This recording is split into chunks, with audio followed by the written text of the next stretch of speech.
Theatre കത്തും, കത്തിക്കും അല്ലെങ്കിൽ ആൾക്കാർ. എന്റെ പൊന്നെ, നാടകം തോറ്റു, നാടകം.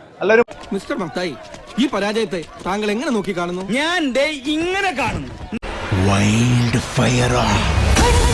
വൈൽഡ് ഫയർ ചേട്ടാ, പാൻ ഇന്ത്യൻ കോമഡി പടം, വേറൊന്നല്ല. കാശ് പോയി.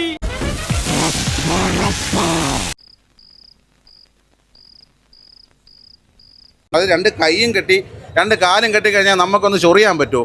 ഒന്ന് മൂത്രം ഒഴിക്കാൻ പറ്റുമോ? ഇനി മരങ്കേറ്റം തന്നെയാ നല്ലത്. സിനിമ നമ്മൾ കാണുമ്പോ അത് KGF-ലോട്ട് പോവാൻ ശ്രമിച്ചു, പക്ഷെ അവിടെ എത്തിയില്ല. മത്തായിയോട് പിടിച്ചു നിൽക്കാൻ പറ്റുമെന്ന് മക്കളൊന്ന് നോക്ക്. പിന്നെ മന്ദാനേനെ ഒരു കിണർ വെട്ടി കുടിച്ചു മൂടണം, അത്രയ്ക്ക് ക്രിഞ്ച് ഫെസ്റ്റിവല്. അവൾക്ക് റോക്കറ്റ് കയറി സഞ്ചരിക്കണമെന്ന്. സീനൊക്കെ തിയേറ്റർ പൂരപ്പുറം പണം ഉണ്ടായിട്ട് സ്വന്തം ഭാര്യക്ക് സാരി കുത്ത ഒരു പിന്നു വാങ്ങിച്ചു കൊടുക്കാൻ പറ്റാത്ത പുഷ്പ. എന്റെ എല്ലാ മാനവും പോയി. നിങ്ങൾക്ക് ആരെങ്കിലും ശത്രുക്കൾ ഉണ്ടെങ്കിൽ ഈ പടം സജസ്റ്റ് ചെയ്യുക. വേറെ സ്വന്തം പറയാൻ എന്റെ കയ്യിൽ ഇത് മാത്രമുള്ളടാ. നീ പുറത്തേക്ക് ഇറങ്ങി വാതിലടച്ച ഈ അണ്ടർവെയർ ഊരി ജനലിൽ കൂടി ഞാൻ തരാം. എന്നെ വേർബോഡി ആയിട്ടെങ്കിലും ജീവിക്കാൻ അനുവദിക്കടാ. സൂപ്പർ ആയിருக்கு. ആമാ, ഒരു മിനിറ്റ്.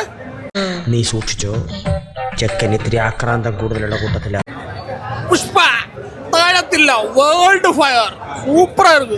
എന്റെ കർത്താവേ, ഈ വക മൃഗങ്ങളെ കൂടെ അല്ലേ കുട്ടി ജീവിക്കുന്നത്? അത് തലയ്ക്ക് ഓളമില്ലാത്തവന്മാർ. നമ്മള് പുഷ്പ ഫയർ എന്ന് വെച്ചാൽ ആ ഫയർ മാതിരി കണ്ടോണ്ടിരിക്കണം. ഒന്നും മിണ്ടാതിരിക്കടാ, തലയ്ക്ക് സ്വൈരം തരില്ല എന്ന് വെച്ചാ. ഇത് പറ്റും നോക്കി, ഇതിങ്ങനെ കണ്ണി വെക്കണ കണ്ട.